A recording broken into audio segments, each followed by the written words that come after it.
Good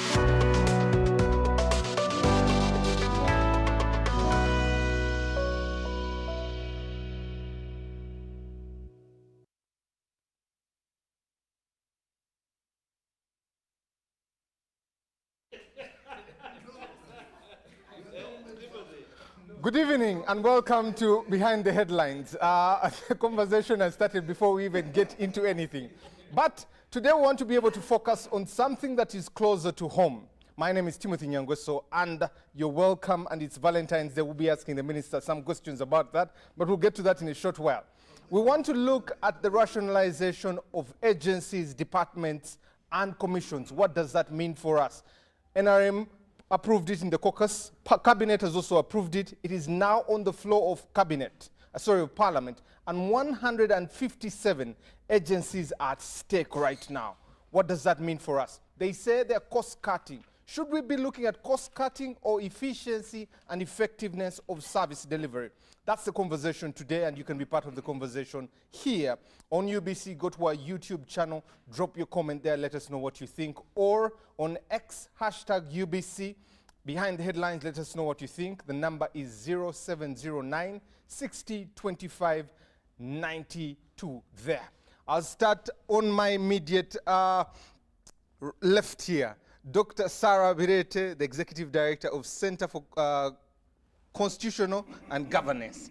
Good evening, and how are you? Thank you, Timothy, and good evening, viewers. I'm doing very well. That's good to see you, and it's good to have you back after a while. Honorable Omara Paul, Member of Parliament representing the people of Otuke County. Good evening, and how are you? Good evening, Timothy, and good evening, viewers. Happy to be back. Paramount Chief also. Yes. Yes, we don't want to forget that one also. Absolutely. Next to him is Honorable Ibrahim Nganda Semuju, who is a Member of Parliament representing Kira Municipality and the Shadow Minister for Finance. Good evening, sir. Good evening, and thank you for inviting me again. Thank you for honoring our invite. Lastly but not least, the Minister for State for ICT and National Guidance, Honorable Godfrey Kabyanga. Good evening, sir. Good evening, Timothy, and good evening, viewers. I'm happy to be here again. So there was a consensus to ask you on what the national guidance is on Valentine's Day. So I'll leave you to answer that one. It came from Dr. Sarah, and I was asked to pass on the question. Valentine is a day of lovers, people to express love, and you know, that's part of national guidance. We should love one another, we should love our country, and therefore, today people should express love. That is part of national guidance. Yes. I mean, if you can't love even your wife, there's no way you're going even to love your country. So today, so the ministry was established to guide the people on how to love. To everything. But so today people are happy, they are expressing love to their dear ones, and Uganda is one of the countries which have been recognized as a country which has happy people. So happy Valentine's Day to all Ugandans, and please today enjoy yourselves, express love, give gifts, and you keep that love, you even extend it to the nation. Interesting there. Let's get into the discussion that you have been part of, especially from when it started to where it is right now. But 2017-2018, the President suggested this to both the Right Honorable Ruhakana Rugunda and then His Excellency Sekandi to begin this rationalization. You had a period in between there where it was supposed to happen, did not kick off. It's been about 6 years now that we've been singing the same song. And top of the agenda are really two objectives. One, cutting out duplication of roles. Two, cost cutting on the administration, or which we would call cost saving, which you're talking about 1 trillion shillings. We are going to hear of words like merging, words like mainstreaming, transfer, and the ones that are remaining. Honorable Minister, help us put some context to this rationalization of agencies and the different commissions and departments. What is this, and what are you trying to achieve? I think you have said it right. This is something which started way back in 2018, and debates have been going on. Obviously, we had so many agencies. Some of them were not really very effective and efficient. If you look at the agencies, there were even more than 150 agencies. And the president thought really we need to reduce them, to rationalize them. And this is a debate which has been going on, but obviously it was somehow affected by the COVID. That COVID period somehow stopped the debate, but immediately after again, the debate resumed. And now it has matured. We think it's now the right time to rationalize these agencies. Some will be merged. Some, their services will be transferred to their sector ministries. Some will remain, but with some roles transferred. And there are some which will remain completely as they are today. But the most important thing, just as you have said, the main objective is to cut on administrative costs, to improve on efficiency and effectiveness, to improve service delivery, and also to cut the issue of duplication of roles. So the debate is now ripe. About 2 weeks ago, I think 3 or 2 weeks ago, the Minister of Public Service wanted to bring an omnibus bill, and Parliament advised that we should break them up into sectors. Now we have done that, and now the bills, we are ready now to present the bills per sector. For there are some agencies which were established by Act of Parliament. Those ones have to be handled by Parliament, repealing the acts or amending for those ones where services are being transferred. And there are some which are constitutional. That one will also be done by Parliament. There will be need of constitutional amendment. And then there are some which were established by instruments, institutional statutory instruments. Those ones will be handled by whoever issued the instrument. So we are now ready for rationalization. There will be a lot of debate, I know, but for us as cabinet, as government, we feel it's right to rationalize, and now we are ready for rationalization. Honorable Minister, you talk about rationalization, but NITA-U is coming back to ICT and national guidance. Yep. How ready is your ministry to absorb this, especially come to the human resource, come to the assets that are involved here, the legality is there. How ready are you as a ministry to receive NITA-U? There have been a lot of studies and restructuring proposals. So Ministry of Public Service has been working closely with all ministries which are affected, and my ministry is one of those, to restructure the ministry to absorb the roles that have been played by NITA-U. So we are ready. It's not, we have created space to absorb NITA-U, and obviously there are some staff from NITA-U who will be absorbed by the ministry, and obviously some will be retrenched. But okay, we are ready for that to absorb NITA-U, because we have already worked on the structure. All those are things which will be presented to Parliament, even the new structures. Thank you very much. Honorable Semuju, in the 90s, there was the structural adjustment. And one of the things of the structural adjustment was the red tape, also to attract technocrats that can be able to do this. Has that structural adjustment outlived its usefulness, that now we're going back to take these agencies back to their mother ministries, having transfers? When you see this rationalization, does it make sense? In 2014-2016, I chaired the Committee on commission, statutory authorities, and state enterprises in Parliament. The first report I presented to Parliament was on the dental, allied, and medical councils. These three institutions, one regulates doctors, another one regulates dentists, another one regulates allied health workers, nurses and midwives. And the proposal I made in the committee report we presented to Parliament was that they need to be merged. They were too thin to do anything. One of them was being operated by a man and his wife and their daughter.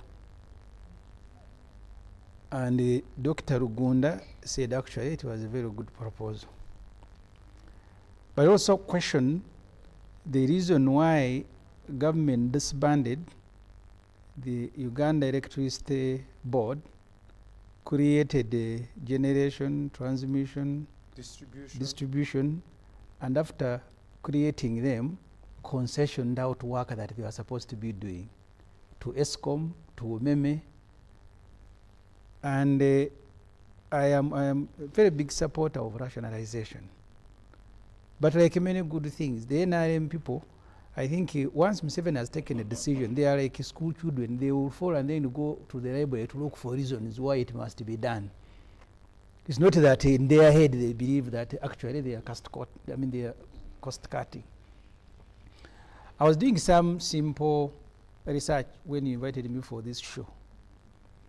The Electoral Commission, in their 2-year strategic plan, including a roadmap for the 2026 general elections, gives you a figures of elective offices in Uganda. By 2006, there were 700,000 elective offices. In the last elections, elective offices were 2.8 million. The youth councils are 400,000. The people with the disability councils, 400,000. etc. LOC, I think LOC 1 and LOC 2 are about 700,000. So there are 2.8 elective positions in Uganda. And the projection of Electoral Commission is that by 2026, there are going to be 3.1 million elective. So that's government. We're going to spend 2 trillion on Electoral Commission and organizing elections. And if you look at the budget of what today they call governance and security, they have excluded Parliament because you now need almost $1 trillion shilling to keep Parliament running. Every day you spend about 3 billion on Parliament. What originally was the cost of public administration, they have scattered it to make it look like it's not public administration. So this government, where is a minister for national guidance, it actually requires to be guided. You need to start by guiding government and these ministers of national guidance. You cannot be closing and merging parastatals and institutions to cut costs, and every day the president is duplicating. He has a minister for lands, he has a task force under Muchala Njuba of land, he also has an office for land, he has Inspector General, IGG, he has a unit for anti-corruption. When Nakalema returned from study, he said, for you now, you are anti-corruption, but in charge of investment.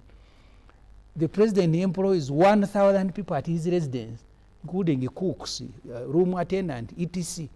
I think he's the one who has the largest staff in the world as a head of state. So really, the reason is not that they are now motivated to cut costs, so that money can go and do other things, schools and health and etc. The point you made, and it's a very significant point, the reason government was creating parastatals one after another was because of the red tape, but also government was not paying. At the time we chaired the COSASE, they have just made improvements. A permanent secretary was earning 3.5 million. The people they were supervising in parastatals, they were earning between 20 to 40 million. I think the Bank of Uganda governor was the one who was earning 53 million shilling. When we were creating the national registration NIRA, I opposed the creation, and I said, please, why don't you just empower the citizenship and immigration department under internal affairs to do the registration? And all NRM MPs also said they are like a school children. That time, no, we want effectiveness. Now they are saying we are rationalization. The same people. I don't know which school they went to. You go back to the answers of Parliament and you will see. The only person who was with me was James Kakoza. Now they are saying, no, cutting costs, this. Almost every bill that came to Parliament was creating something. This regulatory authority, this. So the very people in the ministries who were creating these agencies, immediately they were created, they were all leaving the ministry running to agencies. Why? In the ministry, they are being paid 1.5 million. In the agencies, I think even a driver earning 7 million. And I asked them, because in my view, the creation of these many agencies was in itself a vote of confidence in the government as we know it. But the fear that I had, and I still have, the level of incompetence, because at least in the agencies, people are going to be selected, sometimes at least the managers on merit. Then the board, they can look around for NRM MPs who have failed elections. But you have ministries where the supervisors, they need to go to school again. You don't know how they ended up there. Someone who studied medicine, you find him is the one running markets in Kampala. The one who studied this, you find. So these supervisors, and I'm not talking about him, but his colleagues, the NRM women and men supervising ministries, maybe they also need to be restructured and rationalized. You see, Kenya appoints secretaries because of their competence. Here, it's because of the number of votes that the president got in your area. Then you can become a prime minister. And the only qualification you have is that area voted for me. You can become a minister for health because your area votes NRM. So government at the moment is very incompetent because it is run by people who are extremely incompetent. Now you are loading it. They can't run themselves. And I say, oh, no, you can run the whole village. That's a crisis that you are going to create immediately. And I don't know, you can advise NRM people in the morning and evening, but they will never understand. You remember when we were telling them they brought a law to change, now we want to import fuel. We said, you guys, are you ready? Oh, we are very ready, we're starting in January. Now they are in court, they are now negotiating in Tanzania. So it's a crisis. Everything they do is a crisis. So wait for another crisis. Very good idea, I support it, but I can't entrust it with these ministers for national guidance because they need to be guided fast. Honorable Samuju, Yes. some of the reasons why the structure adjustment happened was red tape, attract more technocrats, but also it was pressure from the donors. When you look at these agencies they're talking about, and for example, just to give an example, since Honorable Kabyanga is here, if NITAU goes back, doesn't the red tape become another problem? Because he has to make a decision on whether fiber comes from National Theatre to UBC, and it has to come from him to the director, to the commissioner, to the PS, to the undersecretary. And by the time fiber that is supposed to just show African Cup of Nations is coming here. You see, in Dubai, every area has a very huge function to celebrate achievements of public enterprises. They give them targets. They're supposed to compete with private companies. When they surpass those targets, there is always a function. I've attended 2 of them. They reward them, but also the MDs of these parastatals are moved from one parastatal to another depending on their performance. In Uganda here, the government itself has no target. The ministers have no target, and really you must be sympathetic that you give NRM ministers targets, you will not sleep. They are not people that you can give targets. They are just there. So if government has no target to deliver, and because I keep saying, and you'll excuse me, UBC here, if you had been transferred from the Ministry of National Guidance, you would be doing far, far much better. Many of you guys who are working here, we went to school together. Some of you were the best, but they bring you here. One time I was watching news, you have Museveni first, followed by his wife, and then Prime Minister, what? Stories that have no news value, but because you work for a government entity, so they will tell you how the news must be structured. If they allowed you to go and compete with the private media, you will be, because we are the same people. I don't think you become stupid because you work at UBC. But the environment under which you work The Minister for National Guidance will recall, this is the story we want of Mama, now today she was doing this, now Tata is doing this. So the red tape will remain, because Museveni ministers cannot do anything. They first do calculation. Is the president happy with this? You will not have ministers making decisions because they never make them. But also the environment, because you see, the parastatals attracted some of the best people in the market because of the way they were paying, but also because of some independence they enjoyed. Let me tell you, and I don't want anyone to be mistaken, I support rationalization because I want a costs cut, but I don't trust that the service will be delivered better. Because the motivation now, by the way, by many of these ministers, they see the budgets in the parastatals.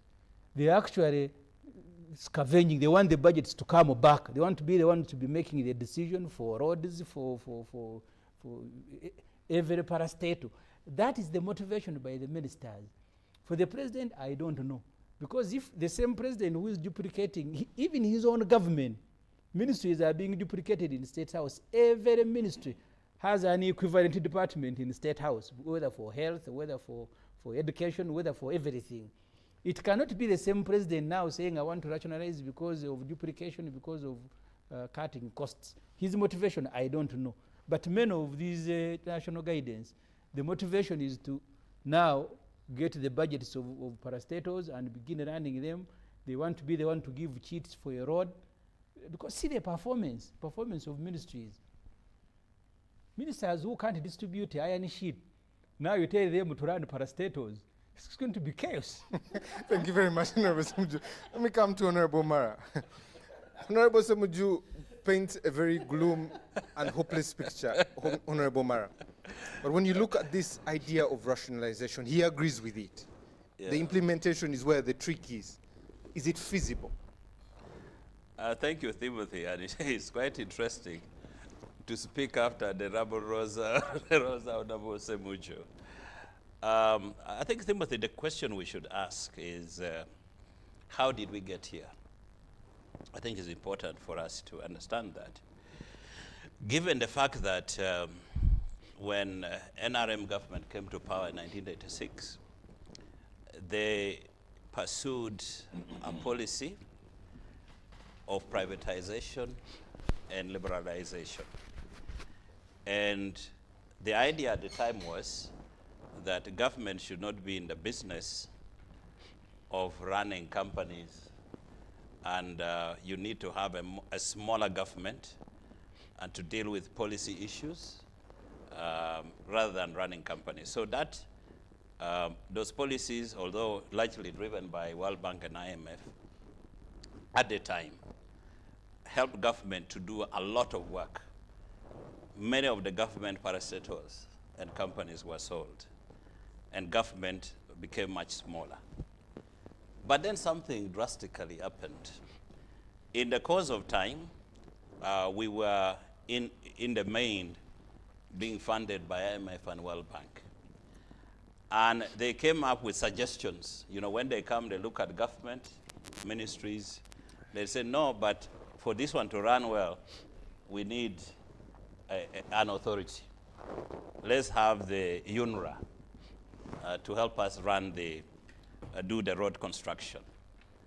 Then they come with their money and said, for this to happen very well, let's have this entity. So over time, the government started pursuing an expansionary institutional creation, which has actually now caught up with us. So we created this multiplicity of companies and parastatals that were running parallel to the main ministries. And we could tolerate that for a long time, basically because we didn't have much crisis. The money was still flowing in. Money was still coming through. Now, if you look at the last 3 years, we experienced a COVID situation, which basically impacted our economy. And then, as a country, we said, you know what, our values are not for sale. Then we legislated enacted the anti-homosexuality law. That, in effect, made some people very unhappy.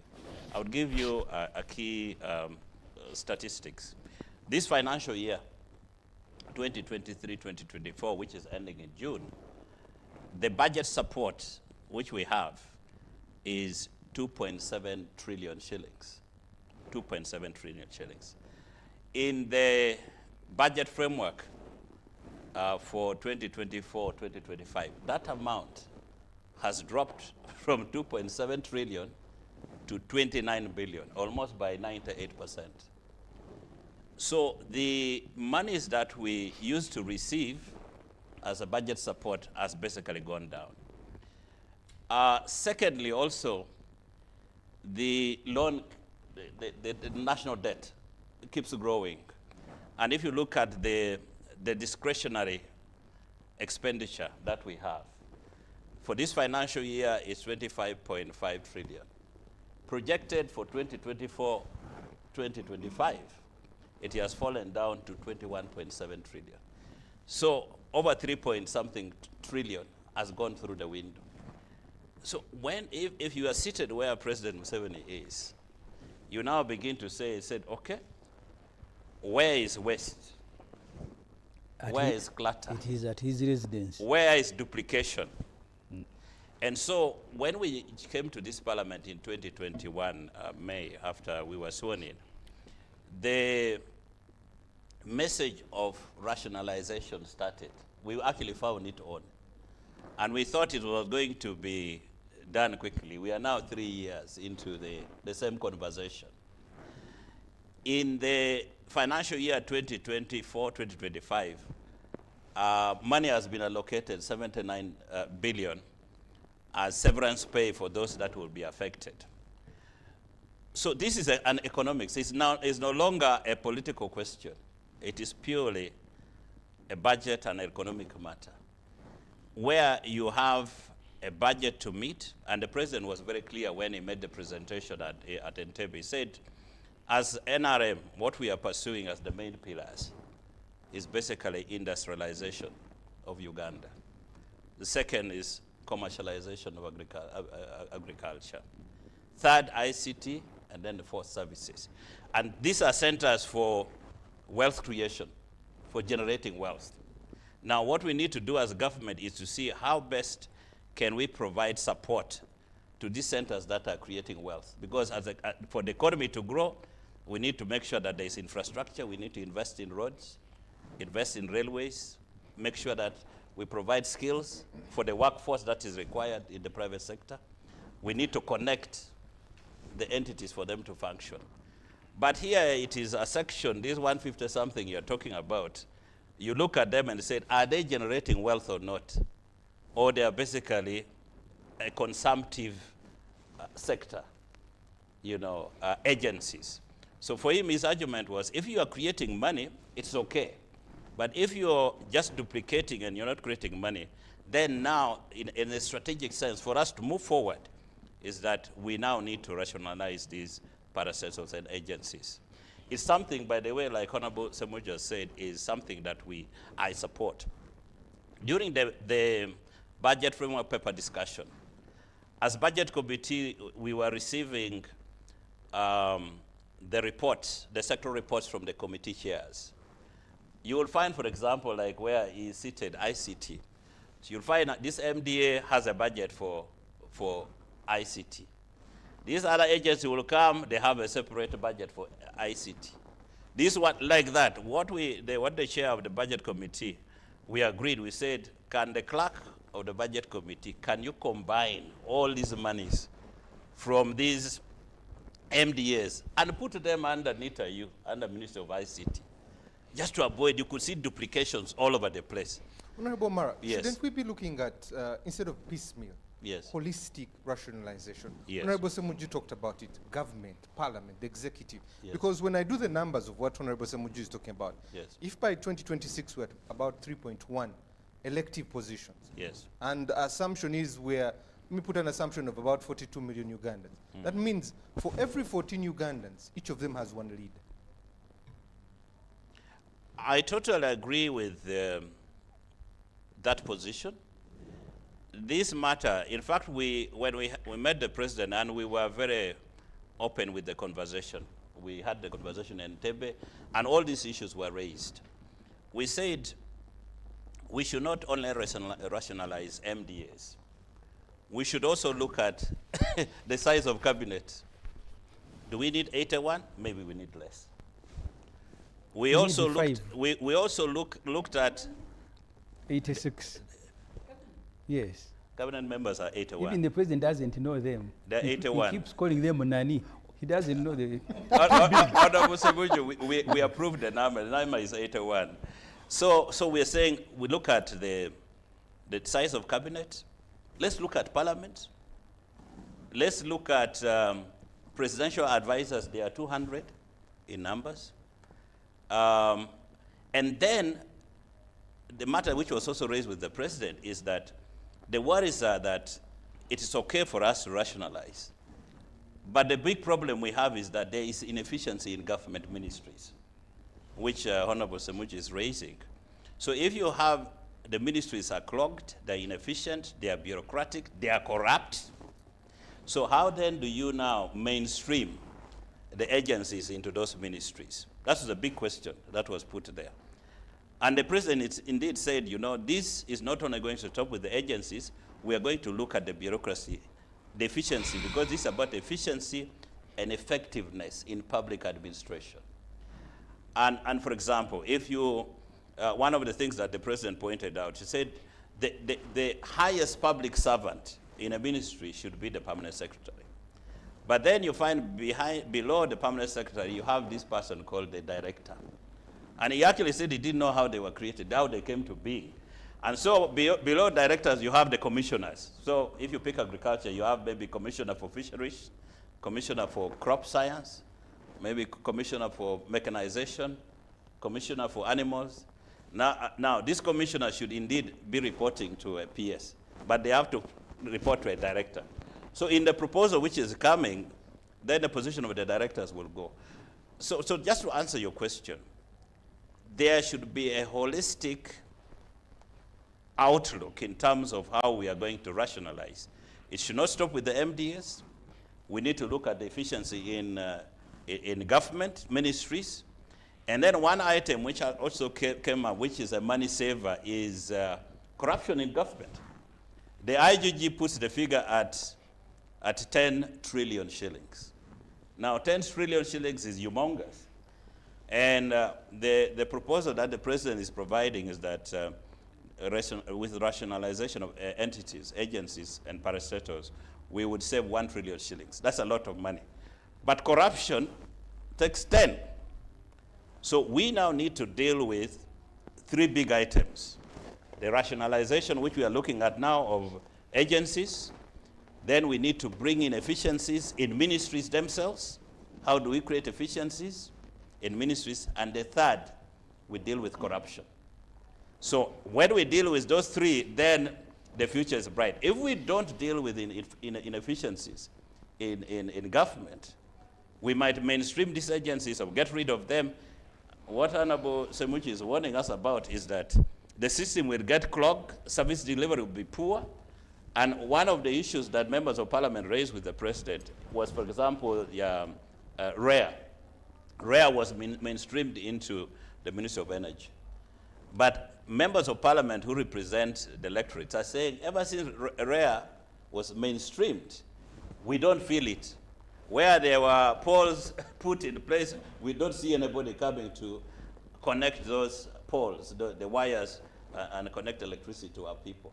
So if REA is an indicator, then we must have to be worried. There should be a sense, and we need serious people, by the way, to run government. Honorable Minister of Finance, Mzee Kasaija, was telling the president, he said, I have to run everywhere to look for money to fund the government. But the corrupt people are eating it. And he told the president, this one should not be within our government. They should not serve. So we must be able to confront the corrupt and tell them, please leave. We must have the courage to fire them and say, go away, so that the little money we have, we can effectively use it to serve the people of Uganda. Thank you very much. Dr. Sarah. when you hear all these conversations, especially structural adjustment, and hear this rationalization, is government well-meaning in this rationalization idea that it's fronting? And when you look at it, what effects do you see? Well, in principle, rationalization of agencies is good, and I'm sure every citizen out there supports the principle. But I think we need rationalization of government expenditure, not just agencies, because the executive seems to be excited going after the soft targets, the technical personnel. When you look at the size of government or the size of our public expenditure bill, Uganda has one of the highest size of cabinet in the world. I've not seen any country with a cabinet the size of 81 ministers. The second highest country with the number of ministers is Pakistan. But Pakistan has a population of 225 million. So they have a cabinet of 76 ministers. Among countries captured as countries with top cabinet, size of cabinet is Uganda, Pakistan, then you have North Korea with 47 ministers. You have India, 29 ministers. Indonesia, a population of 273 million, 38 ministers. India has a population of 1.3 billion. You have China, a population of 1.4 billion, 26 ministers. And so when you come to Uganda, a population of about 45 million, we have 81 ministers. We are 7 members shy of 8 football teams, meaning that the cabinet of Uganda, I know we have just come out of AFCON games, the cabinet of Uganda is 7 members shy of playing quarterfinals alone. Team A versus Team B, Team B versus, so you have a cabinet whose size can go for the quarterfinals of AFCON games. On its own? Yes, 81, we are just missing 7 to make 88. Those are 8 football teams. So when you look at this size of cabinet, every minister, the basics, has a pickup at home for domestic use, has a vehicle with a lead car. Those are 3 vehicles minimum. Some of them have more than 2, 3 vehicles of escort. So look at the size a minister is moving from home to office and back. How many people do they move with? So every time a minister is on the road, it's a mobile hospital. It's a cost of a mobile hospital. So we need to look at where is taxpayers' money going. The president, during the NRM caucus meeting, spoke very well. He said that when you fail to answer strategic questions, then you create a strategic mess. And he said that when we talk of rationalization, I quote, we are talking about doing things that are rational and save money. He further went ahead to quote Adam Smith in a book of How Do Nations Create Wealth. Very fundamental issues. But what is the practice? Saving 1 trillion shillings by dealing with a soft target of technical officers, it is good for taxpayer. But how much more money are we losing as a country? We have 85 trillion stuck at the High Court Division in litigation. This is almost double the annual budget of this country is stuck in the Commercial Division of High Court because of challenges in the judiciary. When you come to tax exemptions, in the last financial year, we lost 2.8 trillion in tax exemptions. This is double, 3 times the money we are seeking to save in rationalization of agencies. When you come to corruption, the Inspector General of Government has said we lose 10 trillion. This is 10 times the money we are seeking to save in rationalization of agencies. Parliament and Office of the President. Each of them the Office of the President spends about 2.6 billion every day. Yeah. How many schools are these? These are 5 schools per day. 5 seed schools. The president eats 5 seed schools every day. Parliament eats 6 seed schools every day. So for me, this is the analysis we need to put to this question of rationalization. How best can we save taxpayers' money? And the citizens need to look at Parliament. Each time Parliament is in session, we are losing 6 seed schools. What quality, the value of work they are doing, is it worth 6 seed schools in this country? Can we still do the same work at a less cost by cutting the size of Parliament? We create districts every other term. And shamelessly, even when we are borrowing to pay salaries as a country, shamelessly Parliament will create constituencies, will create districts. Government is borrowing to pay salaries. We are bankrupt. Our books of accounts do not balance. But we shall create additional administrative units. So, Mr. President, going back to the preamble of your address to caucus, how do nations create wealth? The Constitution limited the size of cabinet to 26, 23 cabinet ministers and 23 ministers of state. That would give us a total of 46 ministers in cabinet. You are at 81. You are at 8 football teams, Mr. President. What is the value of these 8 football teams of cabinet to a taxpayer? Can you go back to the constitutional threshold? That should be the first action to indicate goodwill on the side of the president. From there, can we have cabinet reduce itself to 2 MPs per district, male and female? We will hit the Sustainable Development Goal 15 on gender equality. We will hit the requirements of the African Union Constitutive Act and Agenda 2036 of the AU on gender parity. We shall also save money, and we shall have equal representation of our population dynamics in Parliament. 2 MPs, male, female per district. Yeah, but the districts themselves will need to be Also, they demarcated need to be again. collapsed back. Yeah. Most of the new districts are non-viable. They don't produce income. They don't, above 60% of our GDP, between 60 and 70, we have an economist who will provide the accurate figures. Of our GDP's got from Kampala, Wakisand, Mukono.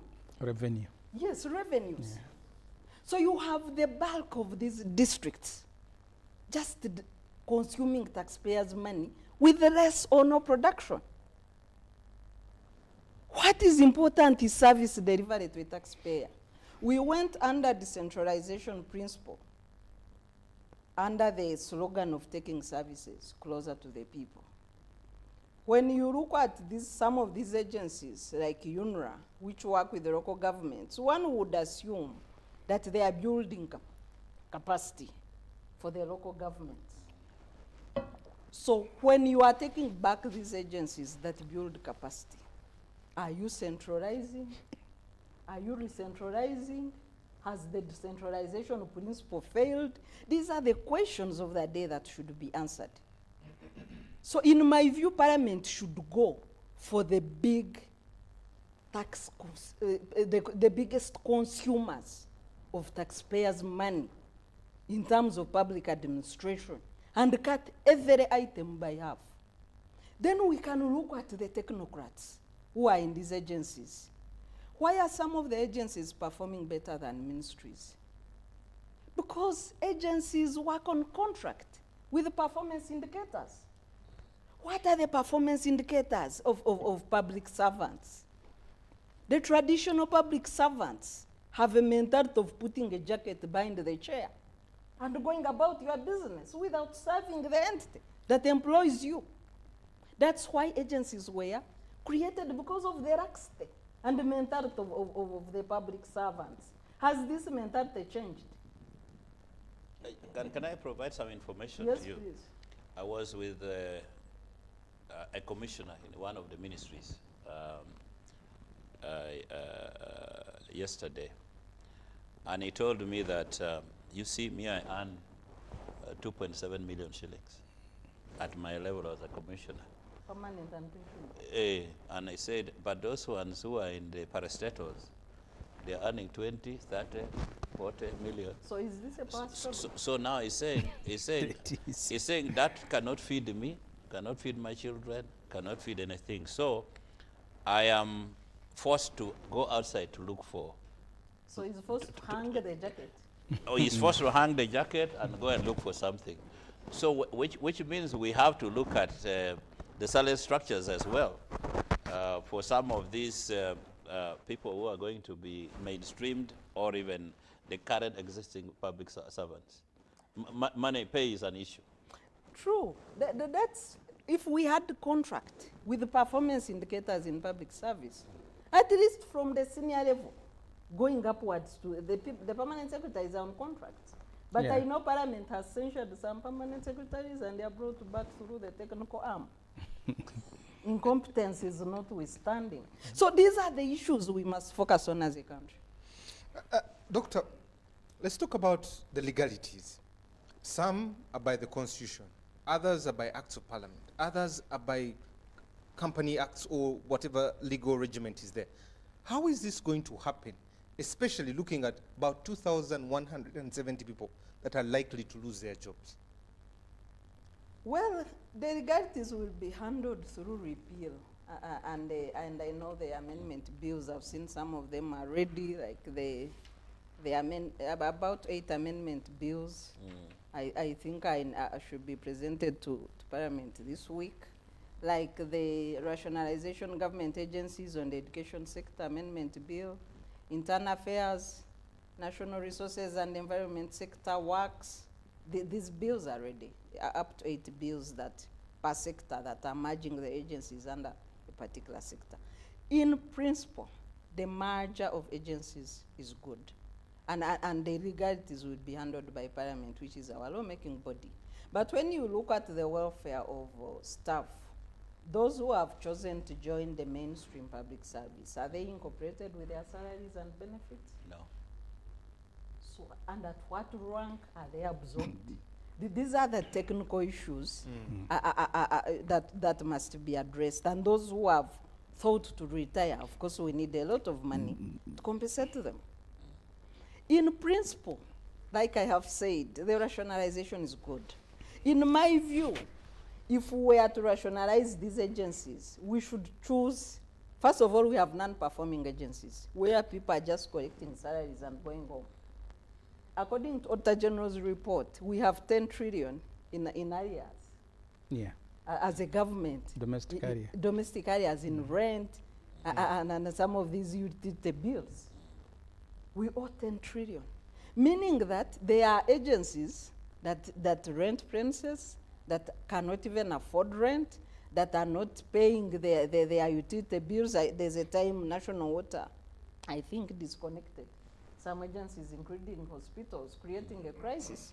There is even no harmonization in terms of bills and costs in the government. That is also an issue that should be centralized. Say that if National Water is supplying government entities, they should directly be paid through finance. Why do you send this money to entities where it is then diverted and we have areas to reach a crisis of disconnecting hospitals where water is a necessity? That also is a sign of mismanagement. So you have these challenges. Most of agencies, in addition to lacking the basics for the non-wage bill and recurrent budget that should enable them to offer service, we are borrowing to pay salaries in these agencies. That is a crisis in terms of government. I know that Uganda Revenue Authority has registered shortfalls almost throughout this year. But also the same government talks of economic growth. Economic growth that does not reflect in revenue collection is almost fortified data. Because what growth? You know, we have economic growth that neither creates jobs and neither creates revenue and does not create happiness amongst the population. What kind of economic growth is that if it's not cooked figures? Thank you very much. Honorable, yes, Yeah, as you Honorable come to the Semuju, before minister, I you get to see, Honorable Minister. There are also simple things that you need to ask government to answer. We have National Water and the Ministry of Water. Both of them are supplying water. I am supplied by National Water where I stay in Chira. Where I do farming in Mukono, I am supplied by the ministry. What's the difference? They both. I will give another example that will help to explain this. Because the Ministry of Water is also, they are also supplying separately. They even collect their own money. But the level of inefficiency, let me first give the other examples. You need to go and visit the roads done by Ministry of Works and the roads done by ONRA. You will see huge difference. If you asked me today to choose who will do my road between ONRA and Ministry of Works, I will choose ONRA and I will not choose the Minister of Works. Electricity. Where I was born, there is electricity done by government and not transferred by lines that are not transferred to Umeme. The other day I went to my village, told me they had stolen wires. They went to Umeme, that one is handled by the ministry. 4 months later, the ministry hasn't visited their lines where wires are stolen. And you can compare your UBC here with New Vision, which is run by these fellows.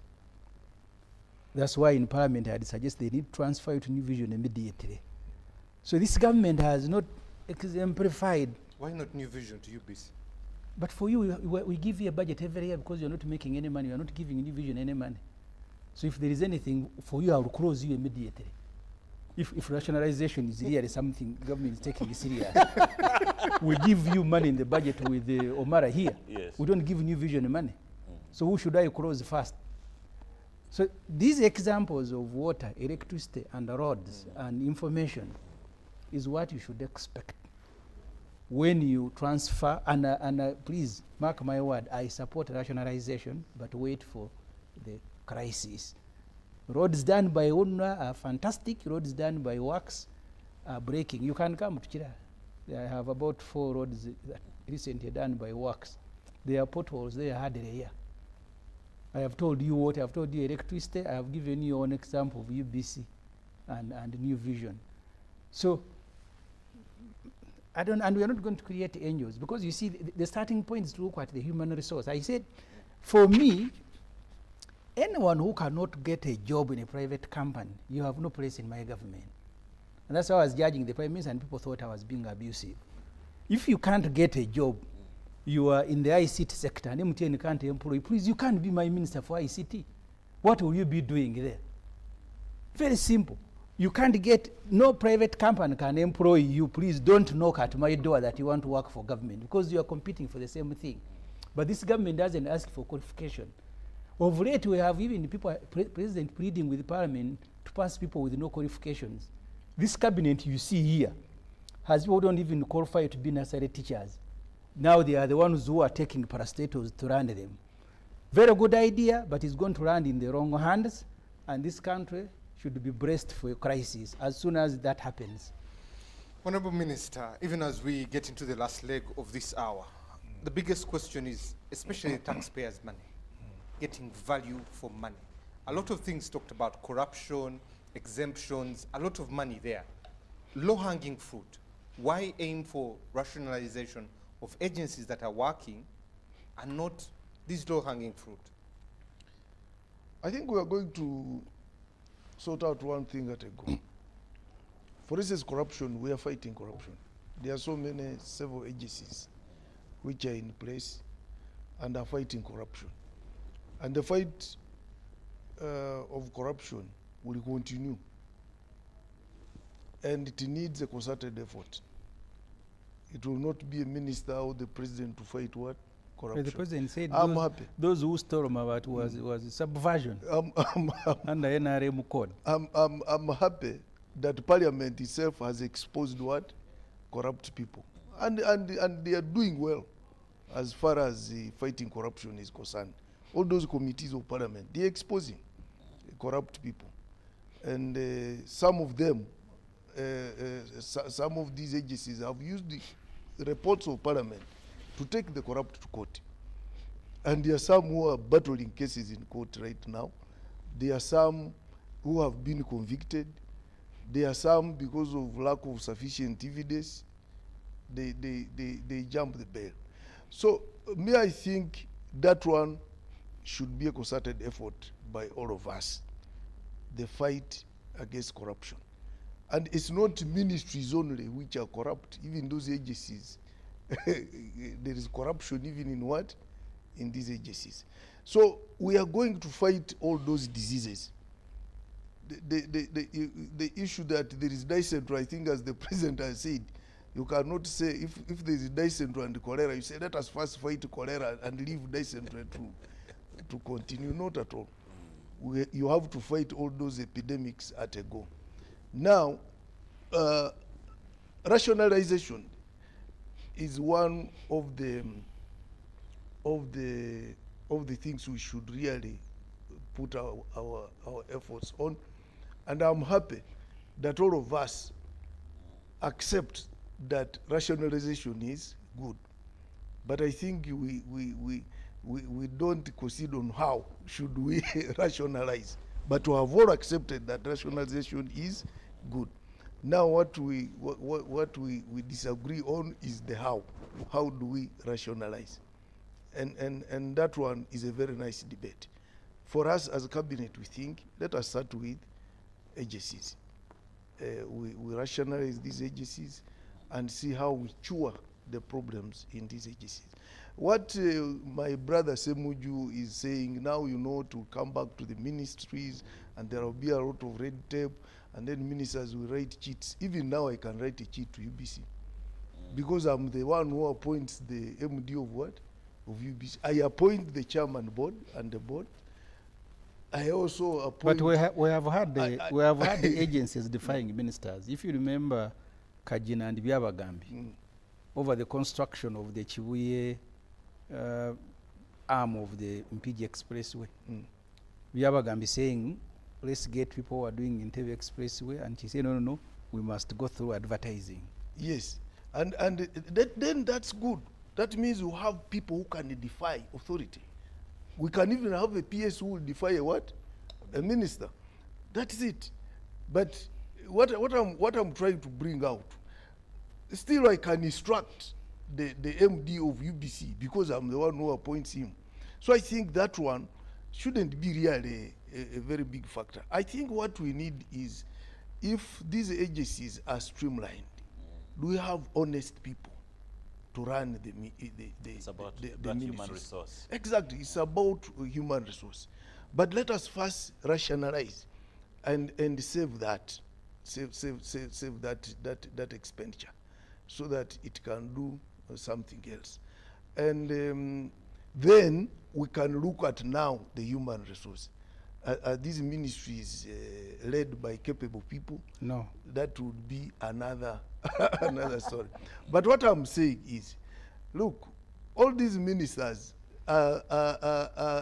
even us who are not elected members of parliament, we are ex-official members of parliament. And to be a minister, you must qualify to be a member of what? Of parliament. So Honorable, as an MP who doubles as a minister, you have 4 vehicles from a taxpayer. The money for a vehicle in parliament and 3 vehicles you are using to do. For instance, I have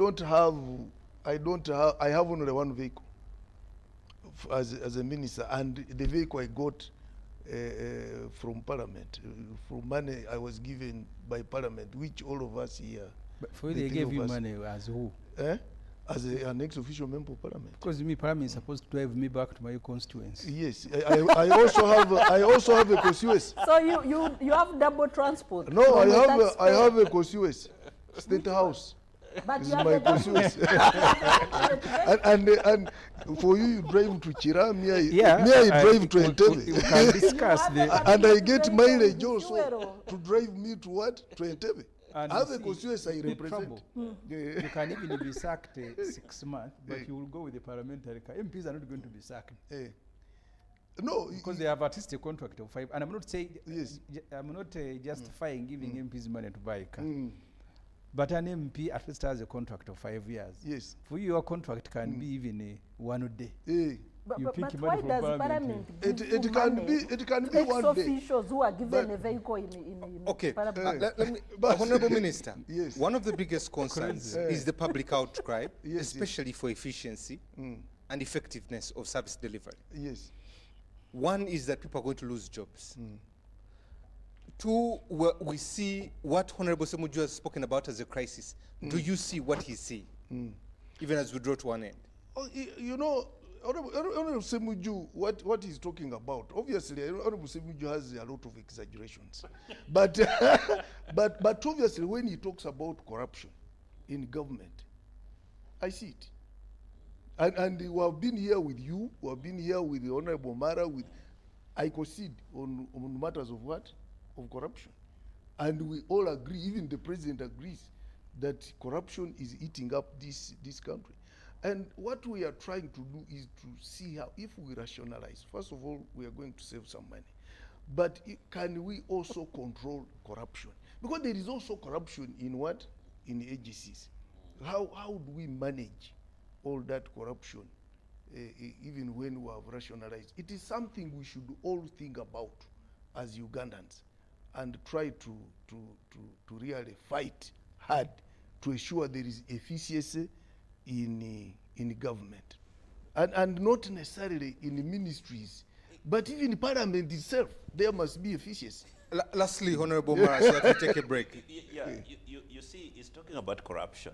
The corruption in government is mainly through procurement. Yes. I'll give you a quick example. You'll find a supplier supplying pens to Ministry X, maybe giving a pen of 3,000. Then he will supply this MDA 1 or another Ministry 2 at 7,000 or 10,000. And this is the same person supplying pens to different entities. Prices are different. How can we even allow that to happen Okay. in our government? Honorable Mara, let's take a break so that we're part. Let's take a quick break, and when we come back, we'll be concluding this story and also discussing how this rationalization can actually happen in this country, but also look at the cost-benefit analysis of rationalization. This and more after this break.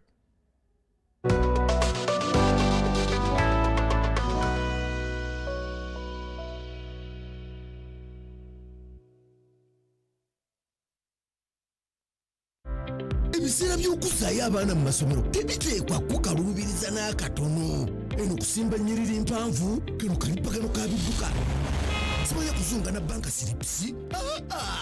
Kati osobola okusasula sikulu fiisi z'omwana wo ate n'okola n'ebirala ntoko ku ssimu ye ey'omu ngalo. Ekikola kyangu nnyo. Nyiga bunyezi *185*8 ogoberera ebikulagiriddwa oba okozese apu ya MTN Momo. Ate kati okola ki olwaleero?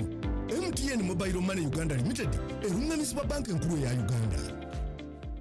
The Organizing Committee of the Janan Luwum Day Celebrations 2024 wishes to inform all invited guests that you are requested to take COVID-19 tests between the 13th and the 14th of February at the following venues. Public officials, you will take your tests at the Office of the Prime Minister, Conference Hall, Platinum Wing, Mulago Hospital, and Platinum, Lumumba Avenue. Religious leaders, you will take your tests at the Inter-Religious Council of Uganda offices. The Government of Uganda and the Uganda Bureau of Statistics is calling upon all stakeholders such as the Chief Administrative Officers, City Mayors, Resident City Commissioners, City Clerks, City and Division Councillors, Wards and LC Chairpersons, as well as the residents and business communities to cooperate with the UBOS field teams as we embark on advanced preparations to conduct the National Population and Housing Census on the 10th of May 2024. The census will be a 10-day exercise to obtain statistical data and information that will be used for planning and policy formulation, including information on 1. How many we are, 2. Where we are, 3. How we are living, 4. What we own, and 5. where we access services from. The Uganda Bureau of Statistics has now started listing of households and mapping in the 11 cities of Arua, Fort Portal, Gulu, Hoima, Jinja, Mira, Mbale, Masaka, Mbarara, Soroti, and in the Greater Kampala, comprising of Kampala, Wakiso, and Mukono districts. For more information, please call 0755 342 128 or 0773 342 128. This message is brought to you by the Executive Director and Census Commissioner, Uganda Bureau of Statistics. Census 2024. It matters to be counted. Fred! Osmosis. Freddy!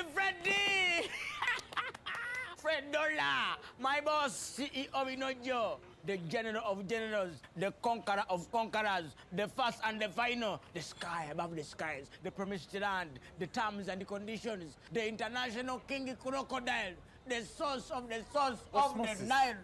I don't have money today. Just take a polite loan of 200k to stock on my shop.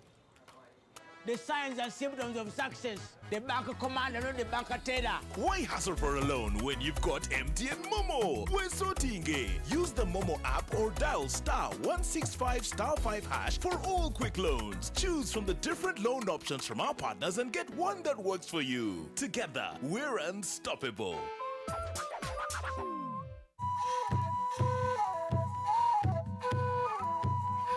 Could it be the spirit of Mafundo haunting Ankole Kingdom? Today in Uganda, so many regions have had their kingdoms reinstated, but Ankole doesn't have a kingdom. Maybe not. And haramu kureba gure jenze nsiba hundurize berienzu nkuru munonga hatuiza bajunduzo mugabe wankole no yabe nana atura. Ankole is a colonial fabrication. Ankole as a kingdom came about in 1901. With even L, which is not in Nyankole language. That now the king of Ankole, Omuga, collaborated with the British. The British went on a process of amalgamating the other chiefdoms and kingdoms around Nkore to Nkore, because that is where they first entered from Buganda. Before colonialism, there were 4 prominent kingdoms that were added to Nkore to form Ankore in the 1901 agreement. There was the kingdom of Nkore, Karo Karunji, under the Bahinda dynasty. Then there was Buhweju under the Barisa. Buzimba kingdom, it is present Ibanda. There were principalities of Mpororo kingdom.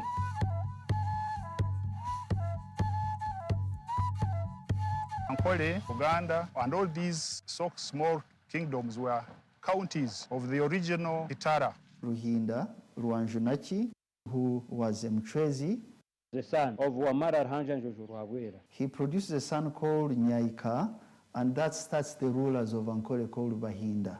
He started it in Karo Karunji, which became Nkore. Are the heroes that the people of Ankole can hold on to say we are proud to be Banyankole or Banyankole? Is it Rutaraka, Muguta, Yabtaho? Is it Intare, Kitabanyoro? Find out from Tuko Pamoja, Ankole segment.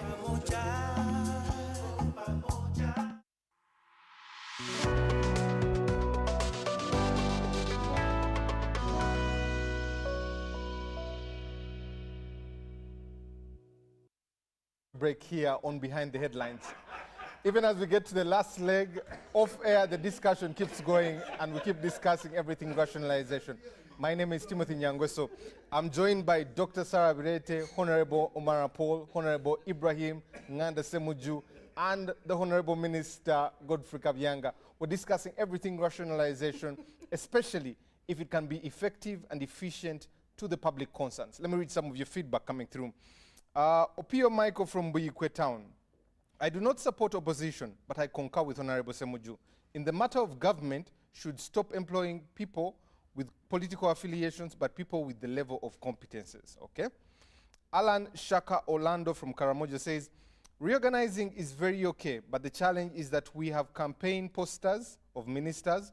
Those who cannot be who cannot make any achievements or have any targets together, with some of them NRM who believe first secure the cake despite knowing the reality.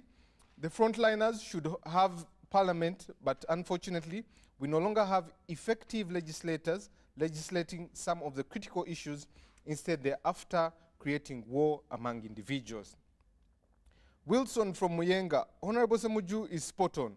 Regards motivation of ministers on reorganization of MDAs, but for as long as the president is directly involved in the control of the budget processes, nothing much should be expected from the reorganization of MDAs. Alex here says, now where do you go to put the manpower that will be affected? You create unemployment, okay? Julius Othieno from Tororo, the reorganization of MDAs will not meet its target of reducing government expenditure because this is more of a political matter. The president will still have all the same people employed in other entities, and the wage bill will still remain high because 2026 is likely to be a tougher year for NRM than any other that President Museveni has had in the civil service. Ofumbe Joel, reorganizing is good, is a good thing, but most of the people are just working for their bellies, so no future, period. Fred Itungo, lastly but not least, as we rationalize, we need to end the situation where government pretends to pay its civil servants for work they do. Nash Wash Raphael, I do believe in what Honorable Semuju is saying, which takes us on the ground. How are we going to achieve all these plans when the people handling them cannot be trusted? Go to the road. Chisasi is the worst in Bududa. To me, I think we have a very big job to do as far as Uganda is concerned. Keep your messages coming through. We'll be discussing them here even as we go on. Dr. Sarah, let me come to you. Where is the involvement of citizens in this discussion? Because it was the NRM caucus. It is now approved by cabinet, coming to the floor of parliament. Where is the citizen in this equation? Because at the end of the day, he's not paying taxes. Well, citizens' idea in a democracy should be represented already in two ways. One is through their members of parliament, assuming that the MPs were elected in free and fair elections and are true representatives of the people, and they amplify the voice of the people. The second way is through a legal making process, where each bill should go through 45 days of public participation. I know that this parliament passes laws in a rush. Some of the laws being challenged before court were passed in a total of 6 days, when the regulations of parliament provide for 45 days, so that there is enough participation of the people. So a citizen of Uganda, ideally is engaged in those ways, assuming that these bills on rationalization will be given the mandated 45 days, so that we don't run into court battles. Because I can assure you that the citizens who are about to lose jobs, they will take government on if any mistakes are created. I don't see why Parliament should be in a rush to pass any law, whether it is anti-homosexuality, any law of any form should go through the prescribed days and frameworks as contained in the regulations of Parliament. So that's how a citizen is involved. A citizen is also involved here. I'm here as on this show as Muntu Awansi. So I'm debating. I'm involved in the debate. And the voice of the voiceless. No. These ones, when they want to deceive people, they say we are the voice of the voiceless. we are not deceiving people. We are part of the citizenry and citizens' agency. So, but our citizens' agency is defranchised in several ways. I did talk about the poverty and the struggles of the people. So when you are talking of the people, for example, you have, if there is one employed person, and MPs understand this burden better, because some of these MPs take care of so many homes in different forms, school fees, medical bills, and other requirements through their constituencies that call them all the time. So when you have citizens and they have one person in government, and that one person is about to lose a job, when this is the honorary government, because of lack of service delivery, efficient service delivery, you have individuals acting as deliverers of service to the particular people. So at times you might get a contradiction if you took this matter to the people. So long as they are affected and said, I knew one person in the government, now if this government is removed, I will not know anyone, they might say, no, leave our person. That's how we have gone to the bloated part of the excuse of NRM is that districts are demanded by the people.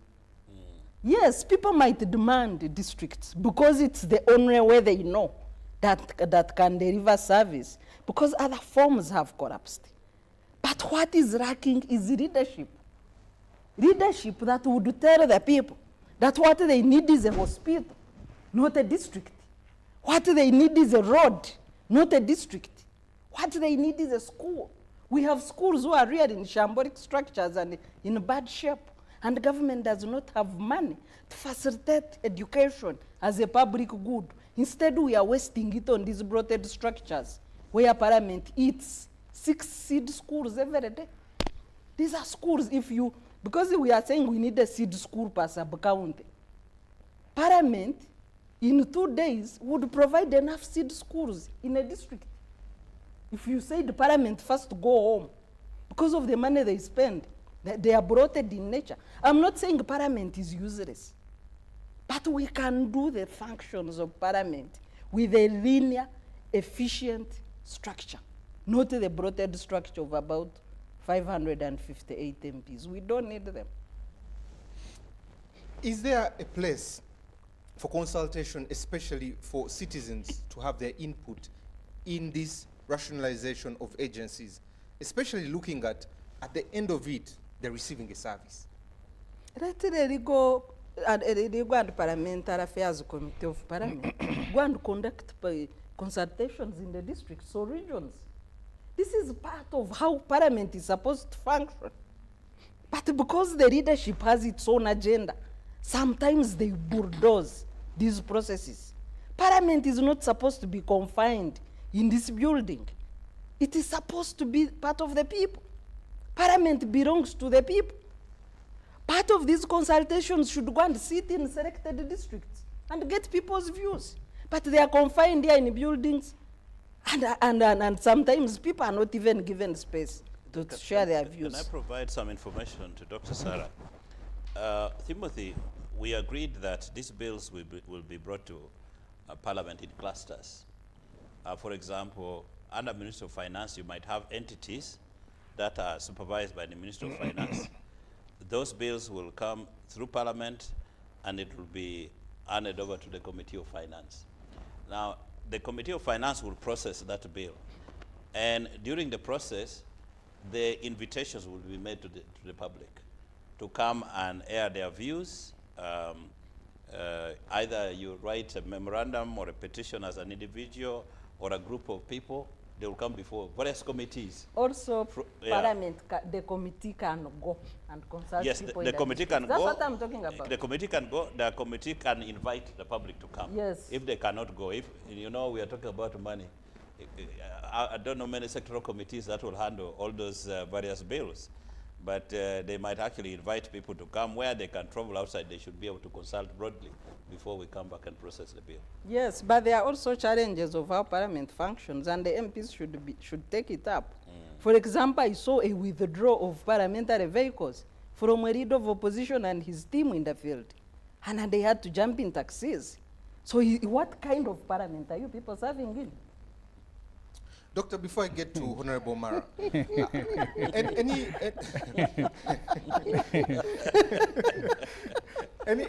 countries that... Me and Semujo, we are on hot seat today. that was wrong, because you see, you can't get the opposition, you must the leader of call opposition, out to the leadership of parliament with ministers inspecting roads, and then you withdraw a vehicle, and the reason that was given by the clerk was ridiculous, that I saw there Lukwago. But Lukwago is in charge of Kampala, so there is no way you're going to inspect roads in Kampala and you don't have the road mayor. Very true. Dr. Sarah, before I get to Honorable Mara, Is there any country, both in Africa and across the world, that has really done rationalization well, that we can benchmark from, that we can draw lessons I'm from? sure there are several, because the trend has been, you know, whereas the structural adjustment program came in with a smaller government agenda, and for us, of course, as usual, we got it wrong, whereby we gave away or people took advantage to steal government parastatals then. But many of these governments have done better. For example, you can benchmark from Tanzania. You don't need to go far. How did Tanzania handle those reforms for structural adjustment without selling or stealing from the wananchi? Then you can also go to functional governments like Namibia and other where, you know, democratic entities in Africa. How are they running? They don't have bloated structures like we do, but they have efficient structures that deliver service to their people in a timely and efficient manner. And that's the role of executive. Honorable Mara, what would be the benefit if rationalization was a success? What would be the benefit and how would it look like? First, currently the government of Uganda is in serious need of money to meet our budget, you know, volumes. We are bankrupt. So we are not bankrupt. we continue to collect, by the way, additional revenues, but the demand from the population is very high. No. So whatever revenue Mara, that the Bank of Uganda last year in their April report said for the first time we are unable to repay our external debt. And that's how the international lenders encroached on our reserves, reducing them from 4 months to about 3.2. We are also unable to pay all the interest.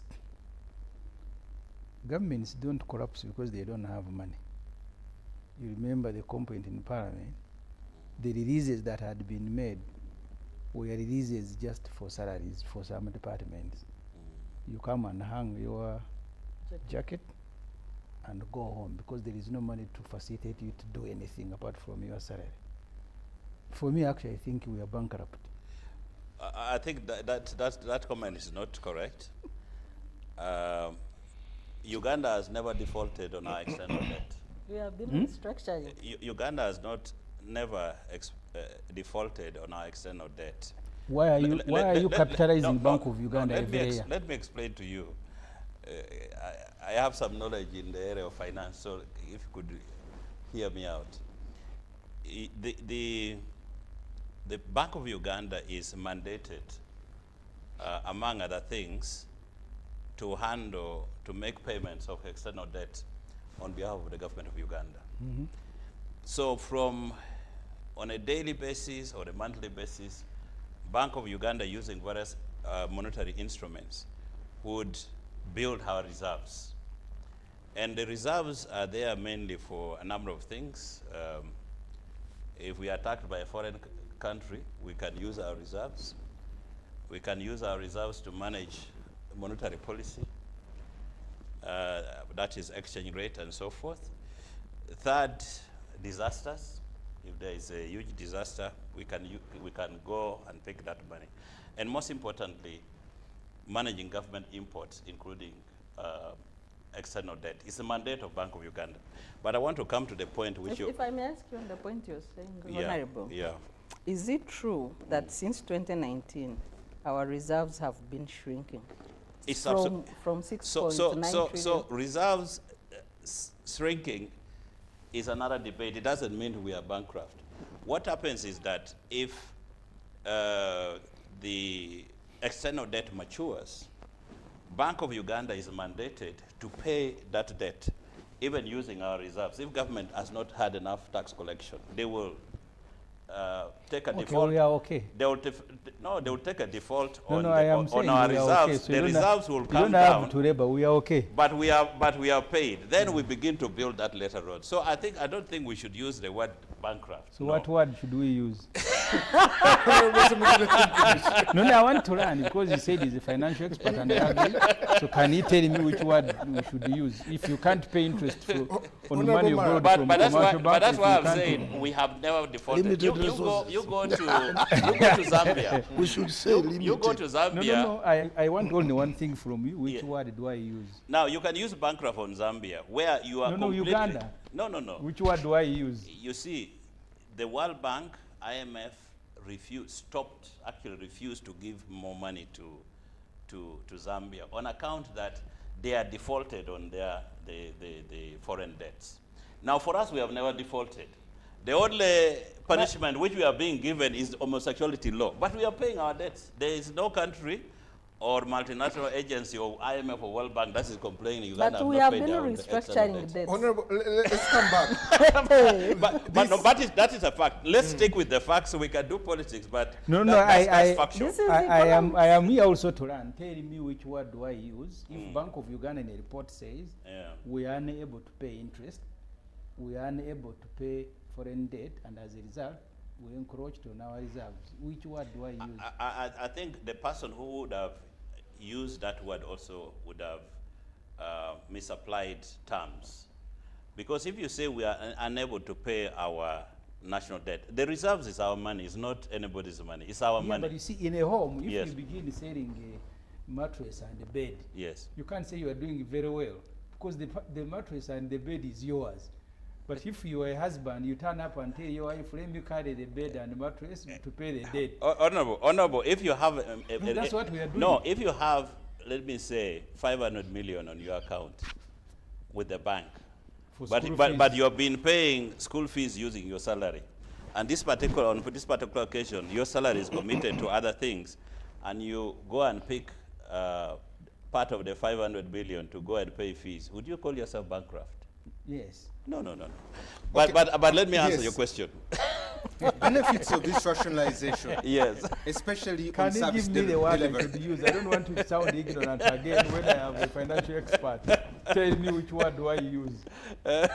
Can we proceed, please? Yes. What would be the benefits of this rationalization if it's successful, especially to service delivery? Yeah, so number one is that we are going to rescue 1 trillion shillings, which we so desperately need, given the fact that the budget support from our friends abroad is no longer forthcoming. So we need to cut our jacket according to our size. So if we save the 1 trillion shillings, it will help us to fund part of our budget, which ordinarily, if we didn't do that, we would be in a big problem. The second thing is that we will have a much smaller government going forward. And that... But sorry, I don't want to disrupt Honorable Mara. I stay quietly and listen to you. In a position of knowledge. Yes. Yes. Let him not argue like an NRM functionary who is part of Mr. Museveni's budget committee. That's where, by the way, he sits. If you read the reports of the Auditor General, yes, we have given Pinetti, this friend of the president introduced by Gaddafi, 476 billion for a hospital. In the agreement that we signed with her, the executing agents were supposed to be Minister of Health. She chased the ministers, chased the MPs. Now, the agreement has been transferred to Prime Minister's office. The Auditor General says actually she has been, at the moment, she has been overpaid by over 70 million US dollar. The government engineer who is supposed to supervise work is not there. So we are paying for almost no work. But most interesting in the report of the Auditor General, when we borrowed the money from World Bank for COVID, because at that time our argument was, since we are receiving free vaccines, we don't have to procure. They went ahead and procured. The Auditor General says doses, 5 million doses have expired at NMS in Entebbe. There are various doses around the country that are supposed to be corrected, worth 300 billion shilling. The sad thing is that the Auditor General says the minister has told him we are waiting for money for Gavi. that we are going to be given, which we shall use to go and destroy the vaccines. Can you imagine? So we have vaccines expiring worth 300 billion shilling. We don't have money to destroy the vaccines. We are waiting for the money donated to Uganda and Gavi to go and destroy. So even if you get the money and you give it to NRM, the moment they continue wasting it, you will not realize any benefit. And he is in a position of knowledge. Let him not argue like a part of Mr. Museveni's budget committee group. So, I've listened to him. But the point I wanted to make is, because you see, Honorable Shemuzu, I have personally said that the rationalization of government must move hand in hand with efficiency and effectiveness in the ministries themselves, in the public administration itself, for it to work. And which means we still have a lot of work, a lot of job to do, especially in dealing with the personnel that runs our ministries. So that then requires seriousness in terms of leadership that we have in those ministries. And I would want to agree with you that we need to appoint people who are very competent, who can manage these things, who can implement those programs of government, and making sure that the end results, actually, the expectation to the citizens, is realized.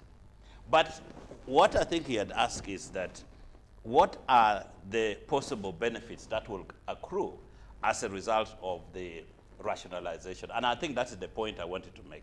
I did not disabuse myself of the fact that there is an efficiency in government. That is there. The issue of corruption and mismanagement of public money is a totally big subject that we can address. And sometimes it's very disappointing, because I'm also told, the lady from the last time we went, I think sometime 2 years ago, as a committee of finance, we went there, but she didn't block us. But I'm told she had blocked the Minister of Health herself. She had blocked a committee of Parliament from accessing the place. Does the hospital but that is completely unacceptable. So that is a big does debate that we can have. Exist? Come again? Does the hospital exist?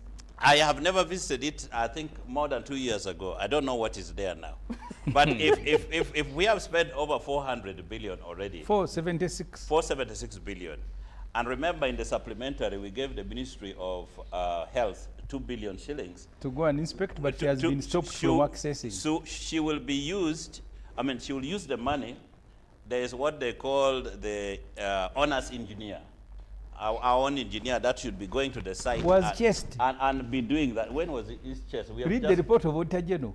We are now using a penalties engineer to tell us this work is finished, pay, and we pay. That was a long time ago. We passed supplementary recently. This report is December 2 months ago.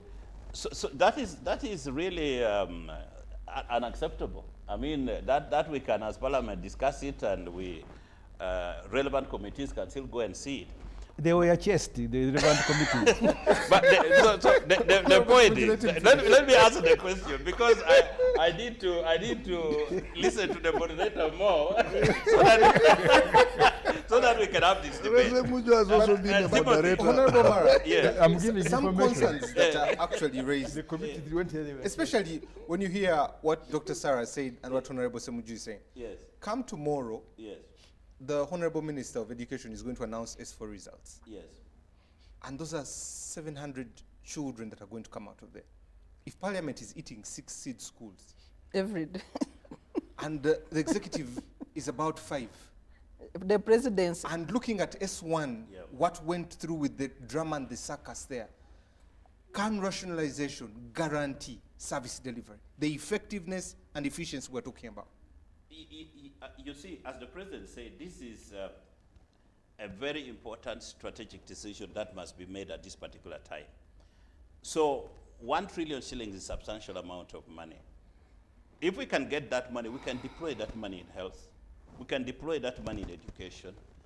And you're talking about seed schools. When we don't have enough capitation grant to our public schools to build the seed schools you're talking about, to build the necessary infrastructure, to put in place laboratories. If we don't have money for it, how can we achieve that?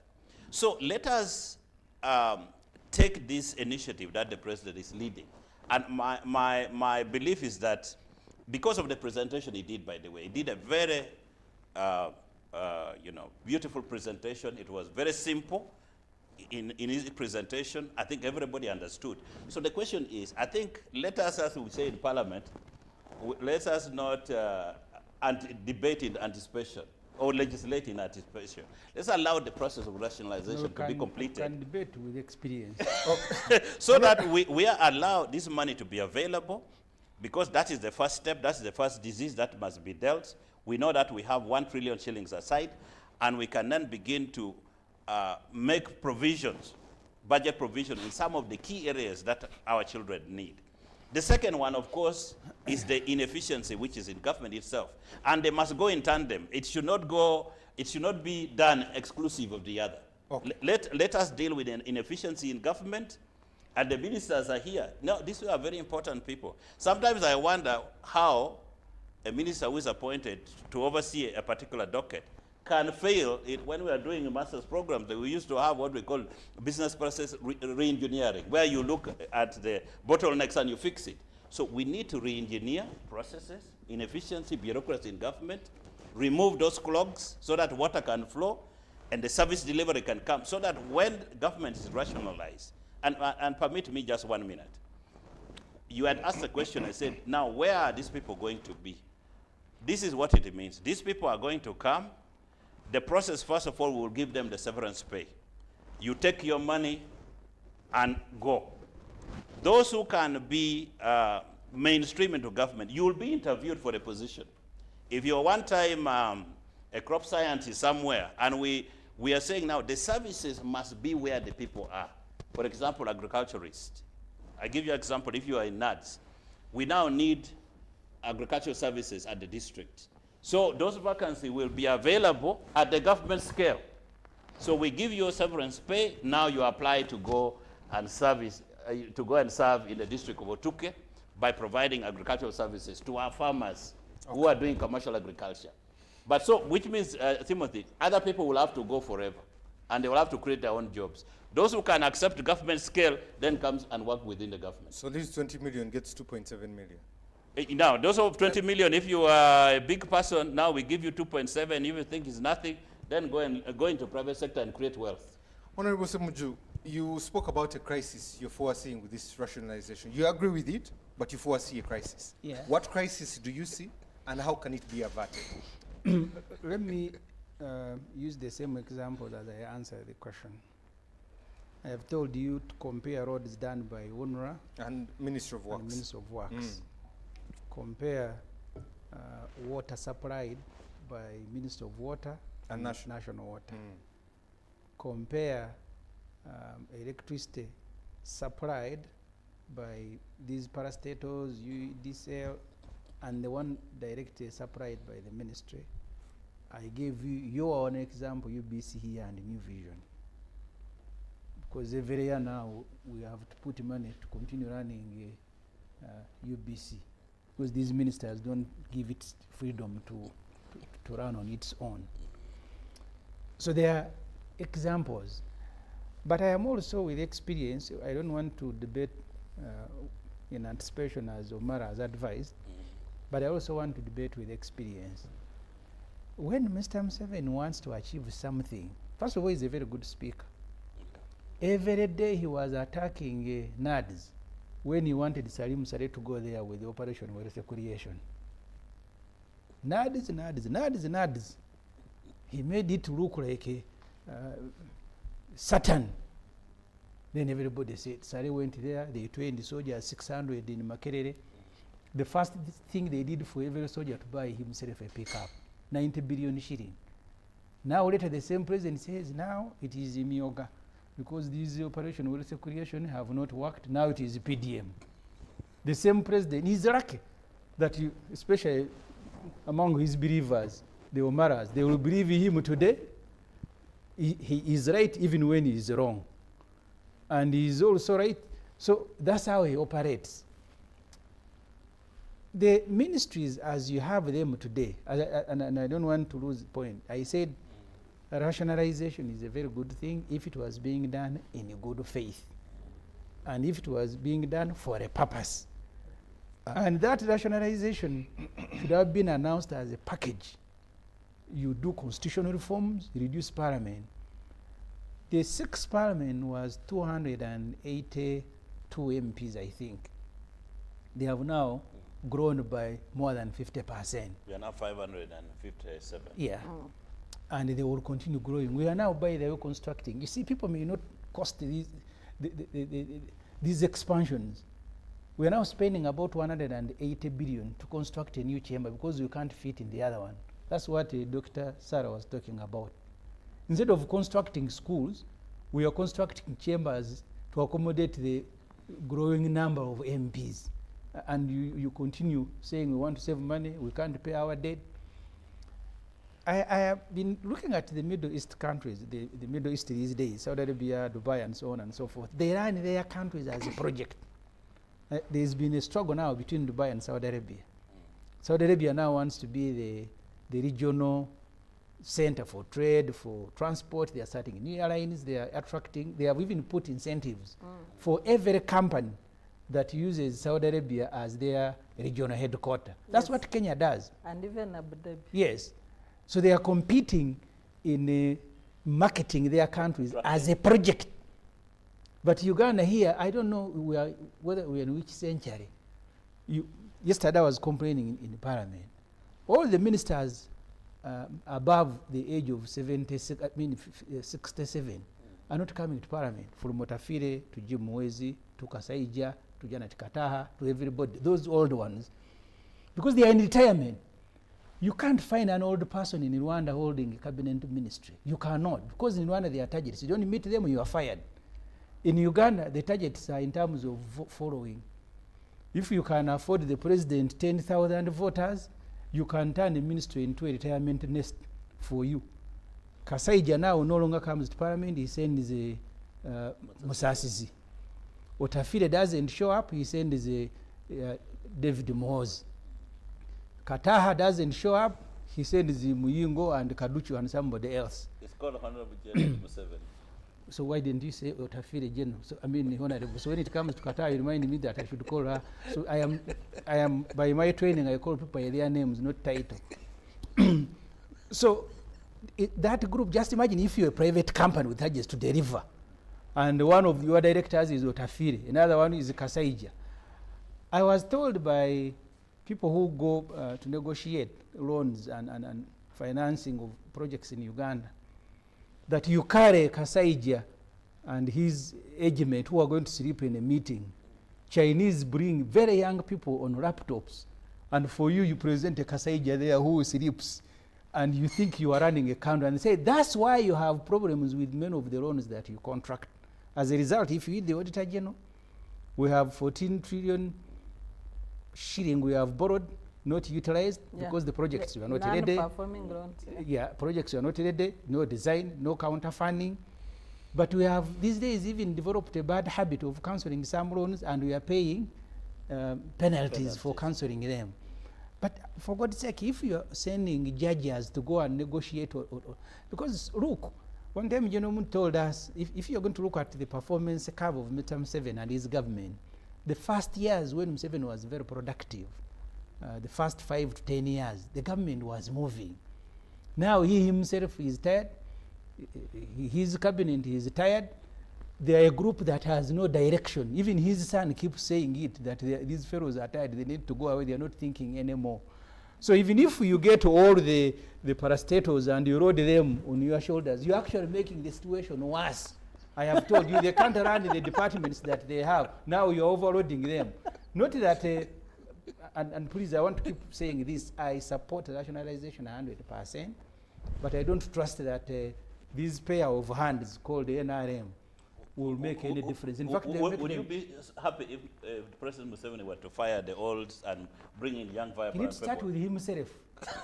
So they all go as a group. He's you get elected. people. He's an elected leader. You get people who are competent, who are energetic, and give them contracts, and then assess them by year. But I'm not sure that this cabinet, let him tell us what were his targets when they were appointing him.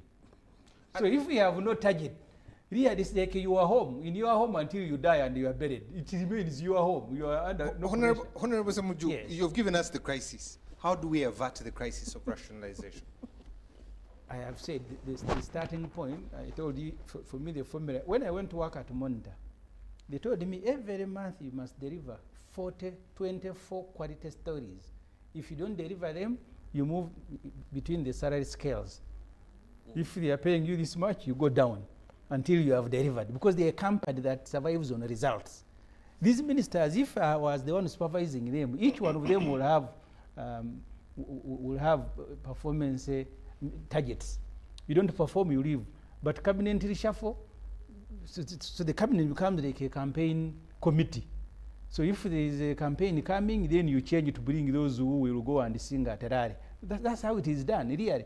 So for me, I think you can only avert the crisis today if you have retired people who should be retired and gotten people who are still energetic and competent, and then you give them, because you see, even people within the same institution, I saw it even at Monitor. I use Monitor where I worked first.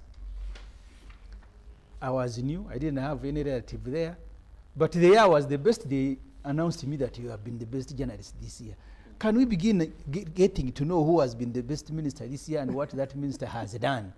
And then who has been worst, and then those ones are shown in the door. But the reshuffle, so there is no basis to reshuffle people. It's just something else. Because they are, as a group, they don't even have the urge and the motivation to deliver anything as long as Muzei is happy. And that's why decision making is very difficult, because they are seeking only to appease one person. As long as he's happy, and he's also old, these days he's not as mobile as he used to be. So I don't see success, not because what they undertake to do is bad, but it's going to be the same problem. I've told you, NADS, what happened with privatization. Privatization, by the way, wasn't bad per se, but you will have eloquent speeches of what they intend to do. That time you needed to listen to Museveni. I was saying government is not supposed to do business. And he was giving examples of the amount of money we are using to keep these companies. So if you are a believer, you would clap and say, oh, now he has made it. He has now started with the same speeches again of rationalization. You wait for the scandals. When the engineer, the one who was in charge of works, what did he do with Katosi? Now they are going to be the ones who are doing procurement.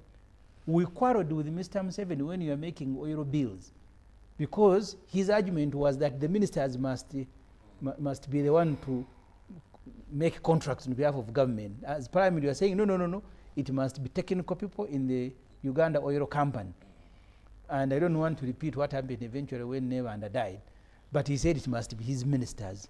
Maybe because you see, I need to understand how ministers work. I know one attorney general, former, Museveni went and committed something. Then, where are you? I am sir here. Okay, you pick a patrol and come running. The attorney general who was supposed to advise the president went and signed a legal document without reading. And this is a fact. So this is how ministers work. Maybe he likes it that way. So very good thing, but unfortunately it's too late. It cannot be done under and by these old fellows who are in retirement. Honorable Minister, yes. A lot has been said here. Have you retired? But oh, you're tired. The good news is that everyone is in agreement that rationalization is good. But the question on efficiency of the ministers, the competence of the ministers there, because all these agencies are coming back to their ministries. Either they're transferred, either they're going to be merged. How do we deal with that so that, as Dr. Sarah said, Omuntu wa wansi does not suffer the consequences? You know, one thing I would like to assure the viewers and my colleagues here is that we have competent ministers. We have competent ministers because they are the ones running this country. And we have a competent government. That's why Honorable Semuju can be able to discuss all these matters on the national broadcaster. because so that is it's an running. example of Oh yes, it's running, and we are providing services. Otherwise, it would have collapsed. so if the we competence of cabinet is going to be judged by what I saw on TV. No. If we didn't have a competent ministry, this UBC would have what? Collapsed. You have always been incompetent. Idi Amin left machines here. His target was to make UBC hard in Zimbabwe. Then they wrote here, in this government. Boxes here brought by Idi Amin to make UBC. Where are they? Where is the rot? When you are the minister here, then she steal the masts for UBC. I did meet the rotten was there. But what I want to say is, we have a competent government. We have competent ministers. We have targets because we always present our ministerial policy statements. They are debated by Parliament, where Semuju is, and they are passed by Parliament. So if there is any incompetency, then even Parliament is what? Is incompetent. Because we are running this government as a team. There are three arms of government: the legislature, the judiciary, and the executive. And we are all working, complementing one another. So you cannot blame that government is incompetent when some of what we are implementing is passed by Parliament. So I think so you will blame what Parliament. we need. You will blame Parliament for allowing you to construct a hospital in Lubowa. But so you want to blame us. And your committee is supervising. And so it was chased. And then why do you give more money? We are not the ones giving. It's government. Who is passing that money? Who is appropriating the money? Who is appropriating the money? Do we have the option? What I want to say is, we should run government as a team. Yeah. That is the most important thing. And for this rationalization to succeed, we must all embrace it as a team. It's good we have all accepted that is the right thing to do, but probably the how.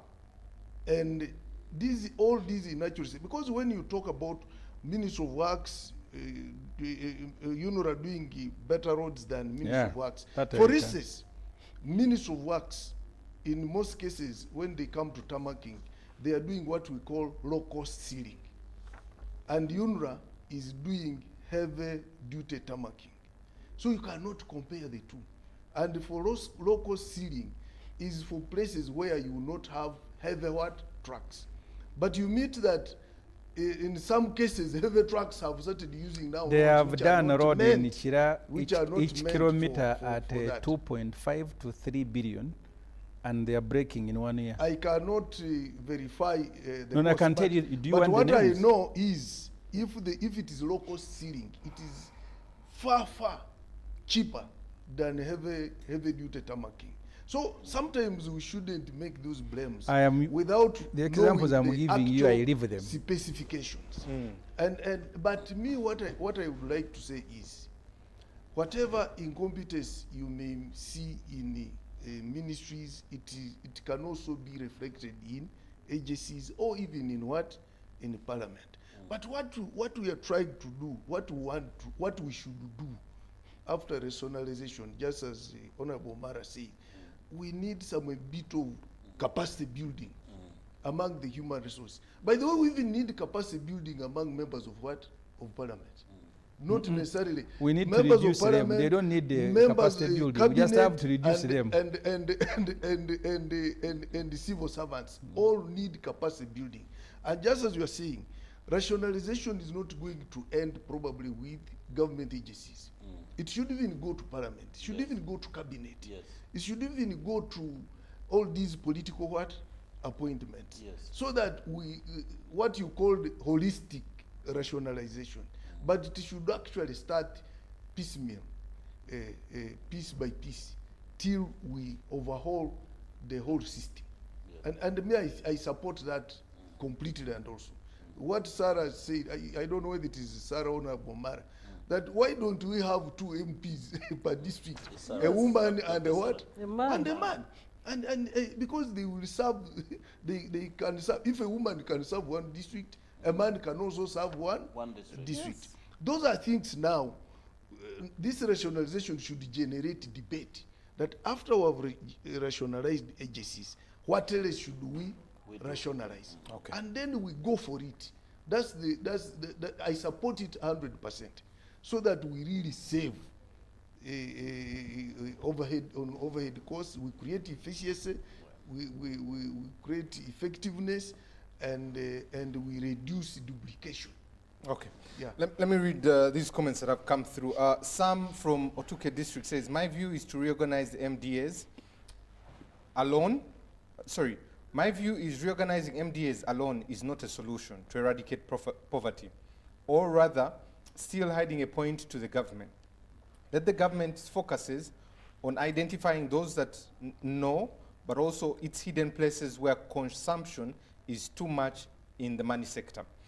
Mivule Ronald, rationalization of MDAs will play a great deal in avoiding duplication of duties and ensuring fiscal discipline. However, we need to think of merging the many districts that we have, but most importantly, we need to fight corruption. We lose more money to corruption than anything else, okay? Emma from Mbale, I think nationalization will be helpful somewhere and somehow, but jobs should be given on merit. Patrick from Ajumani, lastly, I totally agree with Dr. Sarah, Honorable Semuju, and Honorable Paul. Since 2026 is around the corner, this government is planning to give municipality statuses to other districts, which does not make anything of any standard there. Ladies and gentlemen, we are coming to the last bend there, so I'll start with Dr. Sarah, but today we're going to do it a bit different. This Patriotic League of Uganda, I would like to hear a comment from each of you, especially being that the Honorable Minister was at the flagship of this. He should be arrested.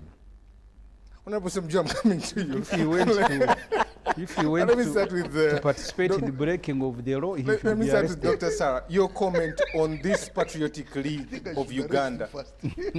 Well, for me, the first unfortunate thing is the abuse of the Constitution. You have a serving soldier, politicking, together with the people who should be stopping him, like cabinet ministers. You have members of parliament, several of them attending especially from NRM. I think there were only 2 from opposition. Attending a launch of an illegal entity. You say it's a pressure group. It doesn't matter. It is registered, headed by a serving military general, who is always politicking, of course, on a campaign trail under the watch of his father. For me, it's not only abuse of the Constitution, but the vulgarization of UPDF and the people's uniform. When UPDF came and the Tarehesta that we celebrate, it was in the spirit of never again shall we as a country have a politicized army. But the politicization of UPDF, a very competent army with highly educated officers that are dedicated to serving this country, but a few elements abusing that institution for political gain is very unfortunate. The second unfortunate bit is members of NRM party who went to attend the launch and they are criticizing their own party.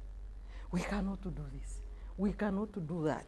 So, and there were about 136 NRM MPs. And since the minister attended, I wasn't aware that he attended. So can he tell the country, have they lost hope in NRM? Have they lost all avenues of making things right in NRM, that now they need a pressure group to go and start talking like activists who are powerless and fighting their own party? That is also unfortunate in terms of building democracy in this country. Okay. Honorable Paul Omala. Thank you, Timothy. Omala was one of those they lined up in Bukedea to go and have an opportunity to greet Muhoozi. Really? Yes. Did they attend that? They were there like school children. Honorable Semuju today will not allow me to say. Please allow him to speak. To have my say on this thing. Timothy, I just saw the launch of the PLU on TV. I didn't attend. But from what I see is that PLU now is, as much as it's registered as an NGO, it is indeed... It's an NGO. It is a political vehicle with a clear So purpose. government ministers are now in a non-governmental entity. My sense is that it's a political vehicle with the intention of achieving political power. And General Muhoozi, who is the chairman, I'm told he was elected in absentia, who is the chair of the organization, I think has made it very clear that he intends to run for presidency at a particular point. Why don't you advise him to leave the army? Can I have my say? And it is an offshoot of NRM, which I think was a reaction to the popularity that Honorable Bobby Wine Chagulanyi had gained after the 2021 election. As we have observed today, that the original NRM leaders, both in the military and in the political circles, have aged over time. So you have now 75% of the population are much younger people, below 35 years. So they are no longer, gravitating towards the elders. So you really needed to have a creation that would attract these young people away from the political, how do I call it, tsunami, which Chagulanyi had come with. But also to take away, because there's a section of Uganda actually who believes that the action by General Muhoozi offends the Constitution and the UPDF Act. You should be speaking for yourself, don't you think so? You'll have your say. My appeal actually to the president, that since the young general have actually expressed a desire to run for presidency, I think it would be prudent now to release him from the army, so that he takes away the baggage of him being viewed as taking actions which are unconstitutional and which offends the UPDF Act. But the impact on NRM political organization is something that we should watch closely, because General Muhoozi and the team who are there don't believe in NRM. They believe NRM is corrupt. They believe these NRM leaders are not serious. Also, as the minister. So as he's creating this other organization, the NRM leaders have moved into PLU. A pressure group. They have moved into the so pressure the corrupt group. people are going into the pressure group. So what I can no longer tell is the fate of NRM, because in the absence of President Museveni, I believe NRM will collapse. Okay. Because the general might start, PLU might soon becomes Patriotic Party of Uganda, and it becomes a new political party that he will head, and I think NRM leaders will go with him. Okay. So that's what I see. Okay. Honorable Semuju. You see, everything that these NRM politicians are doing, they are doing it because they think it's going to please Mr. Museveni. They're not doing it out of love for Muhoozi. The other day I told them in Parliament, we are lucky Museveni doesn't have children, younger ones. There will be men and women who are willing to go and babysit his children if that's what is going to please the master. So these ones that you see going there, if Museveni announces tomorrow that it is Natasha who will succeed him, you will see them now running after Natasha. There is a group that goes to pray with Patience, who is a bishop. They had their own churches, but as soon as Museveni's daughter started churches, now they went there. You see, the Museveni family has made people extremely vulnerable. And they express that vulnerability by doing crazy things. Because you can't be a serving minister in a government and then you go to attend something that undermines it. You have said you are reactionary, you are corrupt, you are tired, and then ministers are there very happy. Clapping. Yes, because they know that Mzee is happy with this. And you meet them in parliament crying. The other day I was sympathetic when I saw Mzee Yomara here and hundreds of NRM MPs. Me, I was a guest to the speaker. Lined up like a primary, not even a secondary, but primary school children to go and greet Muhoozi in a line, one by one. They were there. Then I asked them at Parliament, really, you mean you guys, you've gone this far? You see, for me, I am 50, I am lucky. I don't think I have as many years as I have lived. So even if I fail Kampala because I came from a village, I will go and dig the remaining years. But there are things I cannot do that insult my conscience. This is what they are doing. People who are supposed to be guiding the country, that's why I said they need guidance. Ministers, members of parliament. And that's why you see, if you look at the quality, even the late Jacob Olanya spoke about it, the quality of MPs of the 60s and the quality that we have today, many of them, when you meet them, the people who have no direction, sense of direction, say, what do we do? Maybe now he's about to give the son. Oh, listen, they run there. Hey, but the man might not go. Can you imagine? That's what we're involved in as a country. Because the MPs should be the ones speaking about Museveni creating a dynasty in Uganda. A feeling of self-entitlement, I am succeeding my father. Muhoozi should be succeeding farms in Chisozi and Rwakitura, not Uganda. This Uganda doesn't belong to Museveni. But the MPs whose duty, because the first thing we do every beginning of parliament is to pick the constitution, to swear, I will protect the constitution. These ones who took an oath to protect the constitution, they are escorting Muhoozi to go and break it. Why did you waste people's time? That you pick a constitution, I will protect this constitution. And then you go and follow people who are breaking it, and then you return to parliament. Sometimes you ask yourself, do I stay home? Because how can I keep a company of these unserious fellows? Okay. Thank you very much. Can I just say something before it goes to the minister? You see, I've and read... you have seen Omara is pleading, please, Mr. Museveni. No.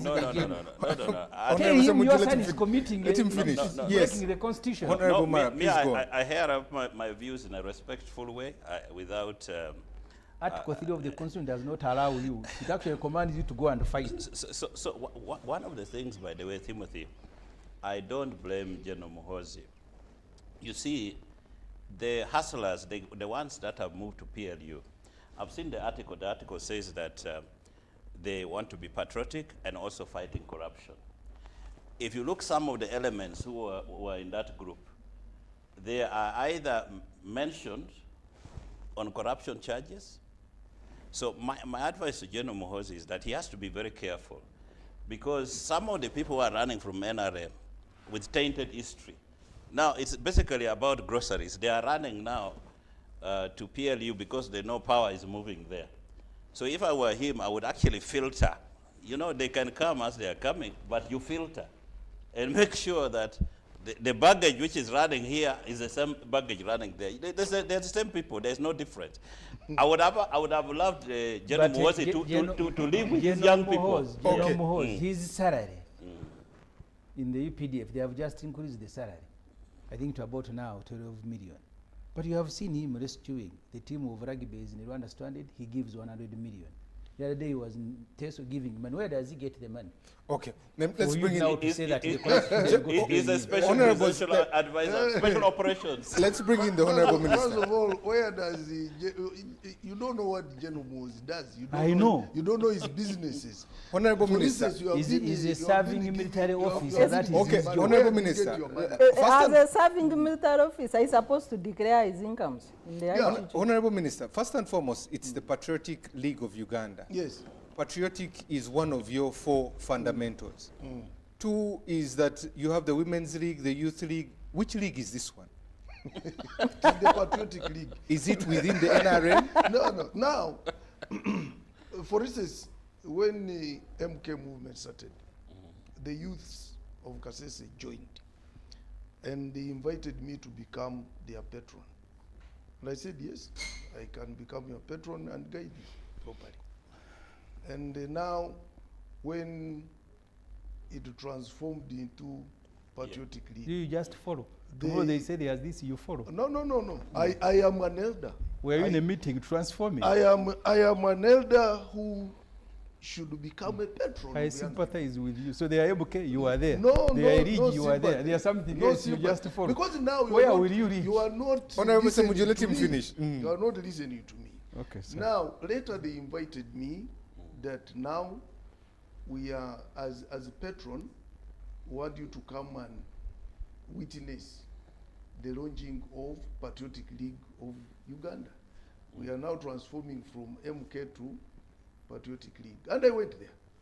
And I was in my yellow t-shirt. And I found there NRM people, they were NUP people, they were FDC people. They were not there. They were there because I was are there. All fortune For hunters. you were not there. Those Me, are I was fortune there. hunters. Okay, call them fortune hunters. Yes. But you know, when elections come, they vote for you. A vote of a fortune hunter, a vote of a bank manager, like it counts. And therefore, when I had the proclamation of Patriotic League of Uganda, it was very clear.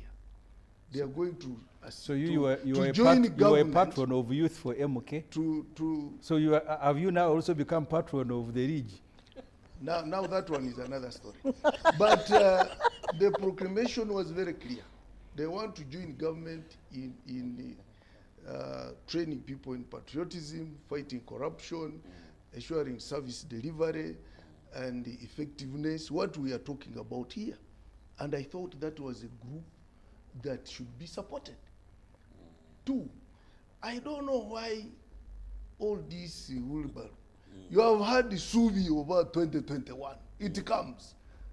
Headed by a serving military general. Headed by the same Jews. The serving military general. You have had UID. Yes. Nobody is talking about it. No law is broken. But Patriotic League of Uganda is causing a lot of what? Because you are breaking the constitution. No, the serving general is organizing people to assist the government in fighting corruption. So what is wrong with that? He's a general special presidential advisor in charge of special duties, special operations. As you conclude, Honorable. So what is your problem about it?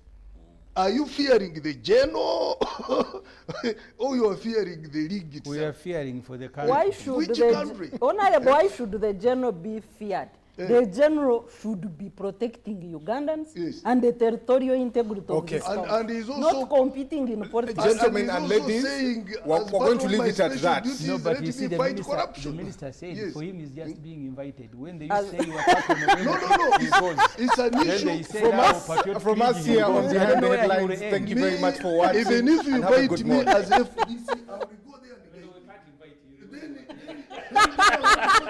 As if you invite me, I will go there and guide you. Not at all. I am a minister of Uganda. I should meet every population that needs me. So if for you don't need me,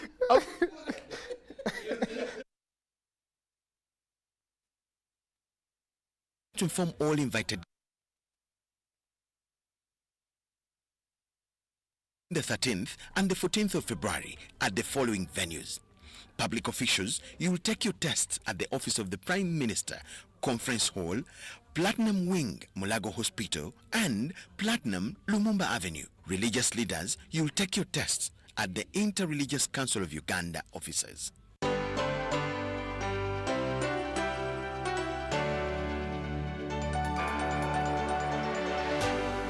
UBC, inspiring Uganda.